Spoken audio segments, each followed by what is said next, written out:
ખેતરમાં આવો નજારો જોવા મળે હો મિત્રો, બાકી બીજે આવો નજારો તો ભાઈ જો અહીંયા પહેલી જગ્યાએ લગાવી દીધું અને ખાલી કરવાનું ચાલુ કરી દીધું.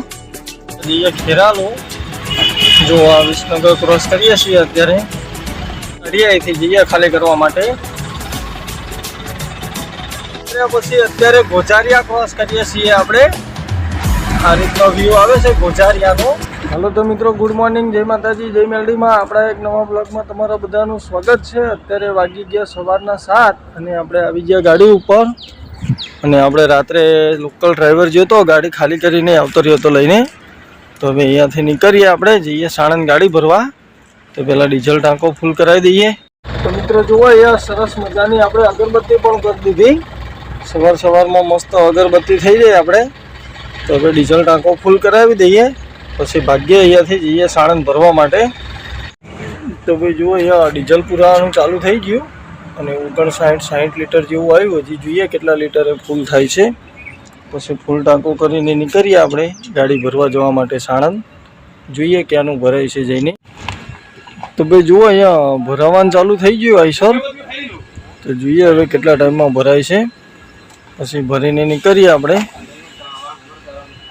તો જોઈએ હજી કેટલો ટાઈમ લાગશે અને ક્યાંનું ભરાય છે. બિલ આવે પછી ખ્યાલ આવશે. તો બિલ આવી જાય પછી કહું.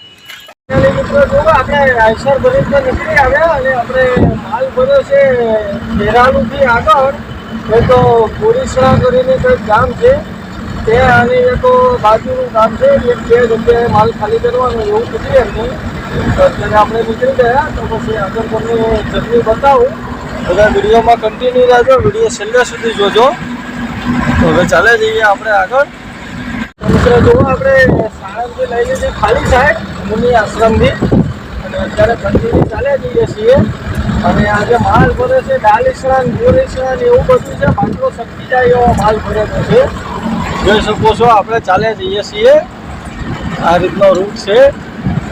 અને મિત્રો ખરેખર જે કોઈ બી ડ્રાઈવર મિત્રો હોય ઘરે તો વાહન લઈ તો બહાર નીકળતા જ હોય, પણ તમે ગુજરાતની અંદર આવો તો ગુજરાતની અંદર કોઈ બી જગ્યાએ ચાલતા હોય 50 કિલોમીટર તમારી ગાડી ચાલો અને તમારા મોઢાથી એક ગાંઠ ના નીકળો એવું તો બને જ નહીં.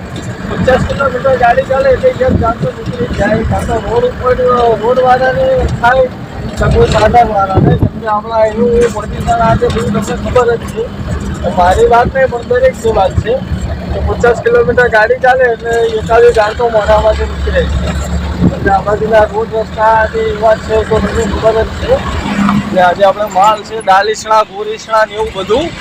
તો હવે અહીંયાથી વ્યાતી કરી આપણે સીધા ચાલે જઈએ કડીથી થોવાડ થઈ કડીથી નંદાસણ જશું અને નંદાસણથી સીધા કલોલ અને કલોલથી હાઈવે પકડીશું આપણે. તો બધા વિડીયોમાં જોડાયેલા રહેજો, વિડીયો કન્ટિન્યુ જોજો, મજા આવશે બ્લોગમાં. તો જુઓ, આપણે કન્ટિન્યુ ડ્રાઈવ કર્યા પછી અત્યારે આપણે પહોંચી આવ્યા કડીમાં. આપણું એન્ટર આઈસર નથી છે અને આ કડી ક્રોસ કરી અને ચાલે જઈએ. તો અહીંયા આગળથી લઈ લઈએ ખાલી સાઈડ અને પછી રાઈટ સાઈડ લઈને કન્ટિન્યુ ચાલ્યા જશું એટલે આવી જશે આગળથી આપણે હાઈવે મહેસાણાવાળો. તો નંદાસણ આવશે આગળ, બતાવું તમને. અહીંયા કડી ક્રોસ કરીને ચાલે જઈએ નંદાસણ બાજુ. કડીનો વ્યૂ કંઈક આ રીતે આવે છે, જોઈ શકો છો તમે. તો અહીંયાથી આપણે લઈ લઈએ ખાલી સાઈડ. તો મિત્રો જુઓ, આપણે કન્ટિન્યુ ડ્રાઈવ કર્યા પછી અત્યારે પહોંચી આવ્યા નારદીપુર. અને આ કંઈક આવું નારદીપુર કરીને આવ્યું છે. આ ક્રોસ કરીએ છીએ અને હવે ચાલ્યા જઈએ આગળ સીધા. તો મિત્રો જુઓ, કન્ટિન્યુ ડ્રાઈવ કર્યા પછી અત્યારે ગોઝારિયા ક્રોસ કરીએ છીએ આપણે. આ રીતનો વ્યૂ આવે છે ગોઝારિયાનો. અને ગોઝારિયા ક્રોસ કરી આપણે કન્ટિન્યુ ચાલ્યા જ જવાનું છે. તો આગળની જર્ની પણ તમારી જોડે શેર કરતો રહું. તો જુઓ, આ છે ગોઝારિયા. બધા વિડીયોમાં બન્યા રહેજો. તો મિત્રો જુઓ, અત્યારે આપણે પહોંચી આવ્યા વિસનગરમાં અને અહીંયા આગળ બધે શીખબર ડાયવર્ઝન આપી દીધા છે. મતલબ નાની નાની ગાડીઓ અંદર નથી જવા દેતા, એંગલો મારી દીધી છે. તો મોટી ગાડીઓ બધી બહાર જાય. તો હવે મારે જવું છે ખેરાલુ. તો હું કન્ફ્યુઝનમાં છું કે ક્યાં રહીને જવું. તો અહીંયા પહેલાં રસ્તો કન્ફર્મ કરી લઉં પછી આગળ નીકળું તો જો આ વિસનગરમાં પહોંચી આવ્યા અને વિસનગરમાં ચાલ્યા જઈએ છીએ.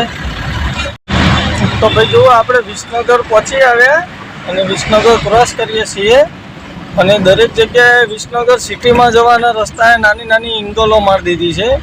મતલબ મોટા વાહનો અંદર ન જાય, નાની નાની ગાડીઓ જાય એ રીતની. એટલે આપણે અજાણ્યા છીએ અહીંયા, એટલે એમ તો બધા રસ્તા આપણે થોડા કન્ફ્યુઝનવાળા હતા. એટલે આપણે જવાનું છે ખેરાલુ. ખેરાલુથી આપણો માણસ એક આવવાનો છે જોડે, એ આપણને ગાડી ખાલી કરવા લઈ જશે. બોરીસણા ને એ બાજુ ક્યાં બોરીસણા કરીને કંઈક છે ત્યાં. તો હવે જોઈએ અહીંયા આગળથી રસ્તો મળી આવે આપણને. એટલે આ રસ્તો જોયેલો છે, ખ્યાલ આવી ગયો. પણ એમ કે ડાયવર્ઝન પણ આપેલા હતા પાછળ અને 2-3 રસ્તા પણ બંધ હતા. એના હિસાબે આપણને ખ્યાલ ના આવ્યો. જે રસ્તે હું રેગ્યુલર આવતો હતો એ રસ્તા ઉપર એંગલો મારેલી હતી, એટલે મને ખ્યાલ ના આવ્યો. તો પછી આ રસ્તો મગજમાં બેસી ગયો. હવે તો હવે કોઈ ટેન્શન નહીં, હવે ચાલે જઈએ બધે. હવે સીધા જઈએ ખેરાલુ. જો આ વિસનગર ક્રોસ કરીએ છીએ અત્યારે. તો જો આપણે કન્ટિન્યુ જાય કર્યા પછી અત્યારે આપણું આઈસર એન્ટર કરી લીધું ખેરાલુમાં અને આપણે આગળ આઈસર રાખવાનું છે વનરાવન ચોકડી, રંગોલી ચોકડી જે કહેવાય ત્યાં. ત્યાંથી આપણે એક બંકો આવવાનો છે જોડે, એ આપણે 2 જગ્યાએ માલ ખાલી કરવાનો છે. તો એ બંકો રસ્તો બતાવશે અહીંયાથી, જે આપણો ડીલર છે અહીંયાનો એ આવે છે આગળ. એને કીધું વનરાવન ચોકડી રાખો ગાડી, એટલે આપણે લોકેશન નથી લેવાનું, બંકો જ લઈ લઈએ છીએ એટલે આપણે વાંધો ના આવે. તો જો અત્યારે આ ખેરાલુમાં એન્ટર કરી લીધું આઈસર અને હવે કન્ટિન્યુ ચાલ્યા જઈએ. અને આગળ બંકો આવશે એટલે બંકાને આપણે બેહાડી દઈએ આપણી સીટ ઉપર, એટલે બંકો આપણને રસ્તો બતાવશે એ રીતે આપણે ચલાવીશું. તો 2 જગ્યાનો માલ છે. મોડું પણ બહુ થઈ ગયું છે, ટાઈમ વાગી ગયા બપોરના 3. તો જોઈએ હવે ખાલી કરવામાં કેટલો ટાઈમ લાગશે આ તે. તો ફટાફટ ખાલી કરી અને પછી આપણે સૂટી મૂકી દેવાની છે. વહેલું આવે અમદાવાદ. તો જોઈ લો ભાઈ ખેરાલુ. તો ભાઈ મારા ખ્યાલ મુજબ આ ચોકડી આવે એને આપણે રંગોલી ચોકડી કહીશું, જે આપણે વનરાવન ચોકડી. તો અહીંયા આપણું આઈસર મેંગી દઈએ સાઈડમાં, એટલે ઓલા ભાઈ આવે પછી એ બંકાને લઈને નીકળીએ આગળ. એ બંકાને ફોન કર્યો મને કે 10-15 મિનિટ વેઇટિંગ કરો, હું આવું છું. એટલે હવે થોડી વાર એને ટાઈમ આપ્યો છે, તો ઘડીક રાહ જોઈએ કેટલા વાગે આવે છે. પછી આપણું આઈસર કાઢીએ, અહીંથી જઈએ ખાલી કરવા માટે. તો ભાઈ જો અહીંયા પહેલી જગ્યાએ લગાવી દીધું અને ખાલી કરવાનું ચાલુ કરી દીધું.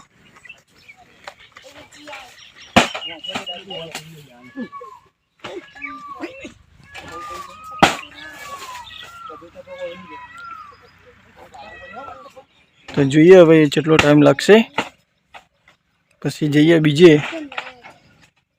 તો ભાઈ અહીંયા એક જગ્યાએ ખાલી કરીને નીકળ્યા બીજી જગ્યાએ જવા. અને અહીંયા જુઓ મોરલા, ખેતરમાં આવો નજારો જોવા મળે હો મિત્રો. બાકી બીજે આવો નજારો જોવા ન મળે, જોઈ શકો છો.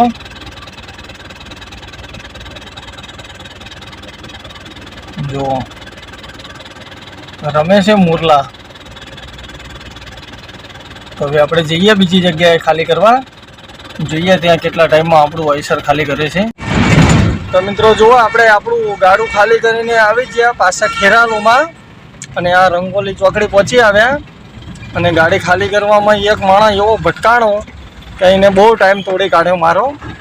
એના હિસાબે મારે બહુ મોડું થઈ ગયું અને ગાડી ખાલી કરવાની હતી ત્યાં પણ અંધારું હતું, એટલે હું તમને બીજી જગ્યાએ ખાલી કરવાનું પણ ન બતાવી શક્યો. તો જુઓ અત્યારે આ ખેરાલુ સર્કલ ક્રોસ કરીએ છીએ આવું, અને હવે કન્ટિન્યુ ચાલે જઈએ આપણે અમદાવાદ.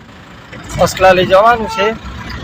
તો હવે ચાલે જઈશું સીધા વૃંદાવન 4 રસ્તા લખેલું બોર્ડ આવી ગયું. હવે આપણે વ્યાપી કરી દીધી ગાડી. અને મિત્રો અત્યારે રાતનો ટાઈમ છે ને મારે ઉપવાસ પણ હતો દશામાનો, એટલે એમ કે વહેલો 10-1 વાગ્યા સુધી ખાલી કરીને પહોંચી જાઉં અસલાલી. તો આજે 2-3 દિવસે ઘરે જવાનો હતો, તો મારા ઘરથી મેં કીધું કે હું ઘરે જમવાનું બનાવે તો તમે જમીન ના આવતા. તો મારું ફેવરેટ ઘરે જમવાનું બનાવ્યું છે, પણ અહીંયા ગાડું ખાલી કરવામાં બહુ મોડું થઈ ગયું. એટલે જોઈએ છીએ હવે રસ્તામાં જમીન જઈએ તો રસ્તામાં એક ટાણું કરી લઈશું. અથવા તો પછી ઘરે જઈને જમીશું. તો જોઈએ હવે કેટલા વાગે પહોંચીએ છીએ. અને મિત્રો અત્યારે રાતનો સમય છે એટલે બહુ એટલું બધું કંઈ રિઝલ્ટ નહીં આવે કે દેખાય એવું. તો જેવું દેખાય એવું બતાવવાની કોશિશ કરીશ આગળની જર્ની. તો બધા વિડીયોમાં જોડાયેલા રહેજો, વિડીયો છેલ્લે સુધી જોજો. તો મિત્રો જુઓ, આપણે ખેરાલુથી ખાલી કરીને નીકળ્યા હતા અને કન્ટિન્યુ ડ્રાઈવ કરીએ છીએ. અને અત્યારે હજી પહોંચવા આવ્યા છીએ Vaishnodevi circle, ring road SP. તો આગળ આવશે વૈષ્ણોદેવી સર્કલ, ત્યાંથી લઈ લઈશું રાઈટ સાઈડ. અને રસ્તામાં વરસાદે પણ આજે બહુ હેરાન કરી દીધા. વરસાદ પણ જબર ચાલુ થઈ ગયો હતો. તો હવે અહીંયાથી આપણે કન્ટિન્યુ ચાલે જઈશું આપણા પાર્કિંગમાં અસલાલી, અને ત્યાં ગાડી રાખી દેવાની છે. પછી જોઈએ સવારે ક્યાંની ટ્રીપ આવે છે તો એ તમને બીજા વિડીયોમાં જોવા મળશે. કેમ કે અત્યારે રાત છે એટલે રાતને ટાઈમે મિત્રો મજા નહીં આવે બતાવવામાં. એટલે હવે વિડીયોને કરીએ અહીંયા પૂરો. મળીએ સવારે નવા વિડીયોમાં નવી ટ્રીપ સાથે. ત્યાં સુધી બધાને ગુડ નાઇટ, જય માતાજી, જય મેલડીમાં.